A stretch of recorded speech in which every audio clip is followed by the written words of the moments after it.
bom te ter aqui de volta para a nossa sequência Efemérides de História Geral. Vamos dar sequência à nossa aula, beleza? As grandes efemérides, como é de praxe, passinho para trás, para depois dar um passão para frente. Tirou o print, foi, show de bola. Isso aqui para você estudar, para você acompanhar. O Erge adora efemérides, tomara que caia uma dessas aqui. Claro que um monte de datas poderiam entrar aqui, eu escolhi as que tem mais a ver com o vestibular. Tá bom? Então, vamos lá, vamos caminhar com muita paz, com muita luz, com muito amor. Lembrem, o vestibular de vocês é 2019, vocês estão fazendo a prova em 2018 e a Revolução Gloriosa é muito bacana por isso, porque a Revolução Gloriosa, ela inicia-se em 1688 e finaliza-se em 1689, então agrada a prova por completo.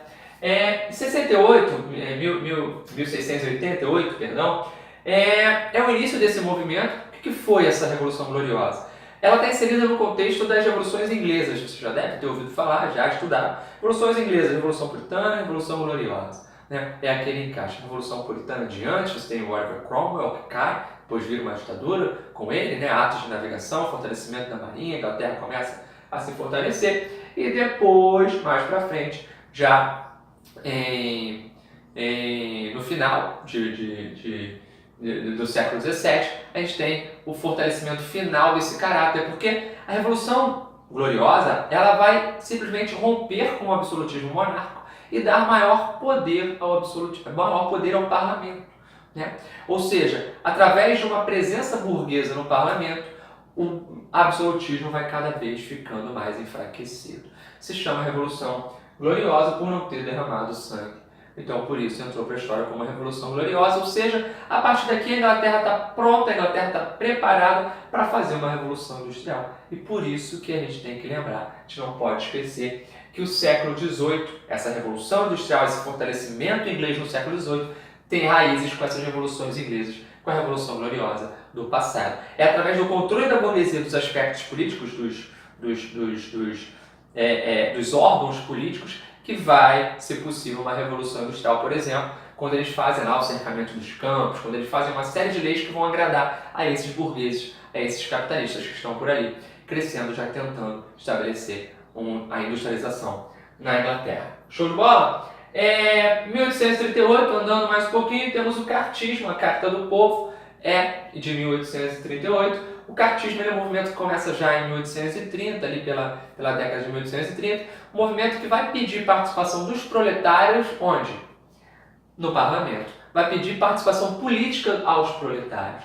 Ou seja, os proletários estão se movimentando não só para a melhoria de salário, não só para a melhoria das condições de vida, isso já desde a primeira Revolução Industrial. A gente aqui já está caminhando para uma segunda Revolução Industrial. Ali a gente já está falando de um movimento que não quer mais somente esses benefícios ligados diretamente ao trabalho, quer uma participação política mais efetiva, e por isso que é tão interessante. Ele chegou a mandar para o parlamento, através de seus líderes, a Carta do Povo, pede sufrágio universal, pede participação, cadeiras específicas para eles no parlamento, pede direito a participação em cargos públicos e outras coisas. Enfim, então a gente pode perceber que nesse momento na Inglaterra há um desejo não somente por questões trabalhistas ligadas ao trabalho em si, e sim a importância que essa classe trabalhadora vê na participação política. Com participação política, os trabalhadores conseguem melhorias para eles. Essa é a grande ideia, essa é a grande sacada, beleza? 10 anos depois, ainda na Europa efervescente, a gente tem a Primavera dos Povos. Primavera dos Povos e Manifesto Comunista, que estão até de certa forma ligados. A Primavera dos Povos está no contexto de várias reformas ocorrendo na Europa. Na verdade, são reformas guiadas por alguns teóricos no momento. Né? Você tem o socialismo utópico no auge, você tem o socialismo utópico fazendo a cabeça de muita gente, com figuras como Saint-Simon, Fourier, o Robert Owen. Ou seja, é um movimento reformista, mas dentro dos limites desse aparato capitalista. Você lembra que depois da Revolução Francesa, a França foi varrida por um ideal revolucionário e tudo mais, mas depois o povo é traído com a ascensão de Napoleão ao poder. Né? Napoleão chega ao poder, agradando a burguesia, e depois que ele cai, a gente tem o Congresso de Viena e a Santa Aliança em 1815, que vão, com o princípio de restauração, né, tentar reformar os ideais políticos, as fronteiras, todos os aspectos políticos monárquicos. Com essa ideia, a monarquia passa ainda a ser poderosa na Europa. Então surge uma série de intelectuais, uma série de movimentos baseados no nacionalismo, no liberalismo, no socialismo utópico, que vão criticar essa monarquia que ainda está lá perdurando, que ainda está lá oprimindo a população. E a Primavera dos Povos vem e varre a Europa. Tanto é que o outro apelido, eu falei em liberais, um outro apelido, outro nome que se dá é revoltas liberais para a Primavera dos Povos. Né? O povão, a classe mais trabalhadora, é que vai se rebelar, é que vai partir para dentro, buscando reformas dentro desse Estado. Áustria, França, ou seja, Itália, são locais que passam por reformas desse tipo ligadas ao movimento da Primavera dos Povos, sendo o socialismo utópico o mais importante dos movimentos teóricos daquele momento. Eu falei que o Manifesto Comunista está mais ou menos ligado porque em 1848 o Karl Marx e o Engels lançam as bases do que vai ser conhecido mais tarde como socialismo marxista. Eles vão chamar, depois, socialismo científico, né? Eles vão criticar o socialismo utópico justamente por ser o quê? Para eles, muito utópico, muito sonhador, né? Não sai tanto do papel, né? É difícil sair do papel uma política onde os próprios capitalistas abririam mão de direitos, de privilégios. É complicado, segundo Karl Marx, pensar nessa perspectiva. E o Manifesto Comunista é mais um livro panfletário. É para chegar no camarada que está na fábrica. É para chegar no camarada que é mais pobre. E os livros mais importantes, teoricamente, para Karl Marx, o Capital é a ideologia alemã. Mas esse Manifesto Comunista que entrou para a história e está fazendo aniversário, é famoso, porque ele foi uma convocação aos povos trabalhadores de todo o mundo univos. Então, a gente lembra no Manifesto Comunista como um laço importante, pode ser que a UERJ possa cobrar alguma coisa, um laço importante de contestação à sociedade capitalista da época, que já estava caminhando para uma segunda revolução industrial. Beleza? Show de bola? 1918, dois grandes acontecimentos em 1918. O Tratado de Brest-Litovsk, que é um tratado muito importante que vai tirar a Rússia revolucionária, a Rússia bolchevique, que desde 1917 está em processo de revolução da guerra, ou seja, eles vão sair da Primeira Guerra, né? E após essa saída da Rússia, a Rússia vai acabar perdendo ali, a Rússia ainda não era soviética, União Soviética nesse momento. A Rússia vai acabar perdendo territórios como a Finlândia, a Ucrânia, vai ter umas perdas, mas pelo menos sai da guerra e se concentra na revolução. Era o que o Lenin pensava, era o que os comandantes dessa revolução bolchevique pensavam. O fim da Primeira Guerra Mundial é um pouquinho após o Tratado de Brest-Litovsk, porque a Rússia sai, mas a guerra continua ocorrendo. Ao fim da Primeira Guerra Mundial, quando a gente fala em Primeira Guerra Mundial, você lembra, em 30 segundos, aquele modelo clássico de Primeira Guerra Mundial, 1914 1918, são os que querem manter e os que querem mudar. Né? Seria mais ou menos essa estrutura. Você tem a Alemanha e Itália se unificando tardiamente, já em 1870 1871, e elas partem através de um caráter imperialista para conquistar novas áreas que vão ser agora disputadas com outras nações que já estão lá há mais tempo, como França, como Inglaterra, Bélgica. Então você vai ter um problema ali, e aí vai acabar havendo um estopim, que é o assassinato do herdeiro do Império Austro-Húngaro, que é o Francisco Ferdinando. Tem a questão balcânica também importante. A Rússia defendia o pan-eslavismo, o Império Austro-Húngaro não queria esse ideal de pan-eslavismo aí no mar Mediterrâneo. Era um problema conflituoso, era muito complicado. Você tinha também a ideia da Alemanha construir a ferrovia Berlim-Bagdá, que também era conflituosa, ou seja, há uma série de conflitos, e aí quando um ataca o outro, aquela rede de alianças previamente estabelecidas começa a se estabelecer, e aí a guerra está formada. Aí você tem uma guerra muito forte, muito dura, entre a Tríplice Entente e a Tríplice Aliança. Essa é a Primeira Guerra Mundial, que acaba em 1918. Pode ser que venha uma ou outra característica, dar uma aprofundada. Aqui, relacionada ao contexto prévio de uma outra guerra, 1938, a política de apaziguamento e também a anexação da Áustria, a Anschluss. O que é isso? A política de apaziguamento foi um momento que Inglaterra e França, principalmente, vão olhar para o Hitler. O Hitler já está no poder na Alemanha, e vão olhar para o Hitler e vão permitir que ele faça a anexação da região dos Sudetos, na Tchecoslováquia. Essa política de apaziguamento vai ser levada à parte pela França e pela Inglaterra como uma forma de evitar uma briga. Sabe aquela parada, Hitler, tu pegou Sudetos aí, valeu, mas ó, não avança para outra área, não fica aí suavão no teu pedaço, tá bom? Eu deixei você, a gente fez um acordo, eu deixei você, mas agora vamos ficar em paz, vamos ficar tranquilo. O que o Hitler falou? Tá tranquilo, tá suave. Só que não, né? No mesmo ano ele já faz a anexação da Áustria e começa a expandir cada vez mais. Em 39 a gente tem a guerra. É interessante, muita gente pergunta isso, é clássico de cair em prova.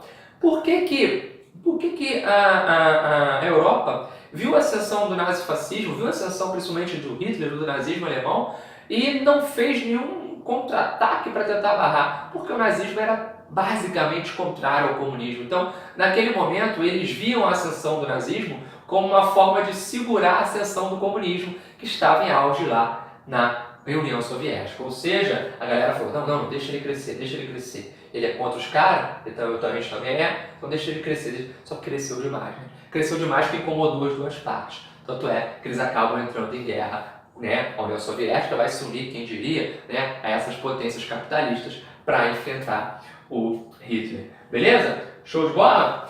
Em 48 a gente tem a criação do Estado de Israel e ali a importância e a DUDH, que é a Declaração Universal de Direitos Humanos. É interessante isso aqui, essa marca, porque a gente tem que lembrar da Segunda Guerra Mundial. A Segunda Guerra Mundial é um período onde os direitos humanos são esfacelados, toda a guerra é. Mas que ficou ainda mais icônico pelo extermínio de milhões de judeus nos campos de concentração, nos campos de extermínio. Não só judeus, mas a maior marca foi dos judeus. Então, a gente tem, a partir de um projeto sionista, a partir do fim da Segunda Guerra Mundial, a fundação do Estado de Israel. E você sabe que a fundação do Estado de Israel acaba gerando uma série de conflitos até hoje. Inclusive, é legal, a última questão costuma vir com uma questão mais relacionada à atualidade. Olha só, está fazendo aniversário do Estado de Israel. Ela pode perguntar alguma coisa sobre o atual conflito árabe-israelense. Então, a gente pode ficar de olho nisso aqui. A DUDH é a Declaração Universal dos Direitos Humanos. Lembrem, os direitos humanos têm um histórico, né? Desde o cilindro de Ciro, na Antiguidade, passando pela Carta Magna, da Bill of Rights, e pela Declaração Universal de Direitos do Homem e do Cidadão, chegando na DUDH a todo o histórico. E até hoje a DUDH a ONU pegou, passou a utilizar muito esse ideal da DUDH, que é o direito à vida, prioritariamente a todos. Show de bola? E aqui o ano que mais acontece coisa, né? Eu usei aqui a expressão o ano que não terminou, 1968. Por que o ano que não terminou? Vamos começar por aqui, vamos deixar esses dois aqui de lado. O ano que não terminou porque no mundo todo vai explodir uma série de reivindicações, né? E uma série de reivindicações de uma sociedade, eu falei no vídeo passado, quando eu falei do Brasil, de uma sociedade que não quer mais viver daquela forma. Reclama da opressão, reclama dos costumes, reclama do conservadorismo. E aí a galera começa a criticar muitas coisas que os políticos fazem naquele momento, que a sociedade acaba fazendo naquele momento. E há um momento de contestação. Você tem a França, o maio de 68 na França, como aquela grande marca, né? 68 na França, um movimento estudantil, acaba com a invasão e o fechamento de uma universidade. E uma repressão muito forte da polícia. E aí, no dia seguinte, os trabalhadores se unem aos estudantes e a galera vai para a rua e para tudo, né? O Charles de Gaulle vai ter que se lidar com uma grande contestação em 68.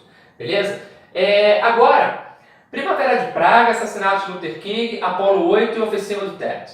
Primavera de Praga, movimento da Tchecoslováquia, reformista, com a figura do Alexander sendo bem importante.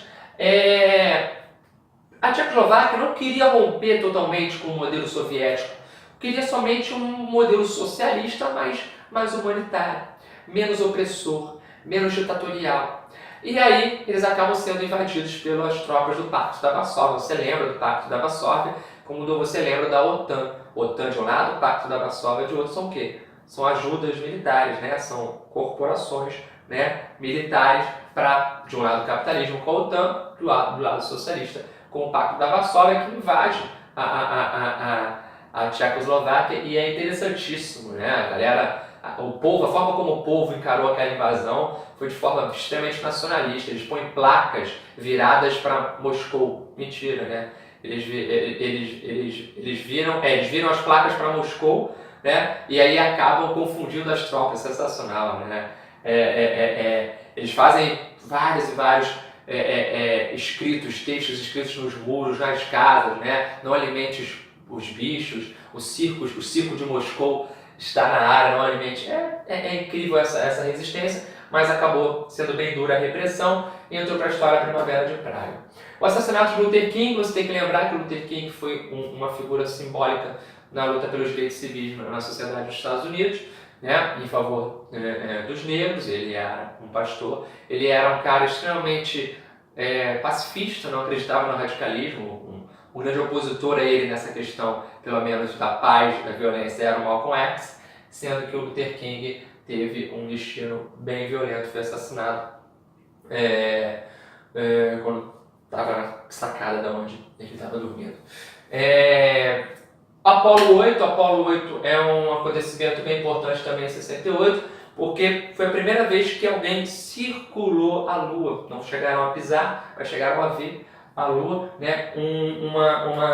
No meio da corrida espacial, a gente pensar que a gente vivia a Guerra Fria naquele momento. Você tem Apolo 8 indo para a Lua, não pisou, mas circulou. E isso foi marcante, porque a União Soviética tinha saído na frente. A União Soviética saiu na frente na corrida espacial, né? O Yuri Gagarin foi para o espaço, tirou uma onda, todo mundo aplaudiu muito a União Soviética com tecnologia de ponta. E aí, os Estados Unidos teve que correr atrás durante um bom tempo. Quando eles conseguem mandar esse 68 Apolo 8 para lá, todo mundo...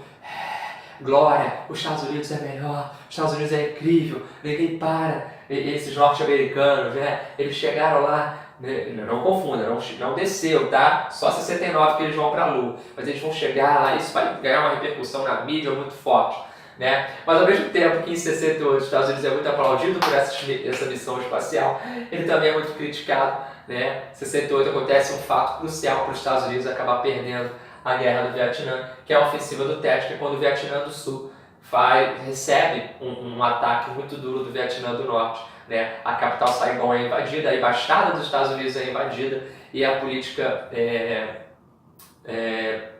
na verdade, a opinião pública internacional e nacional nos Estados Unidos passa a criticar duramente o governo, e aí a situação fica muito complicada para os Estados Unidos, né? Apesar de eles conseguirem controlar essa ofensiva lá no Vietnã, eles não conseguiram controlar, foram as críticas, né, de uma guerra que não era necessária, de uma guerra que levou a vida de muitos inocentes lá e aqui, segundo o que se falava na época, e a gente vivia o momento da paz, do amor, da cultura, no movimento de contracultura, movimento de cultura de paz, pacifismo, né?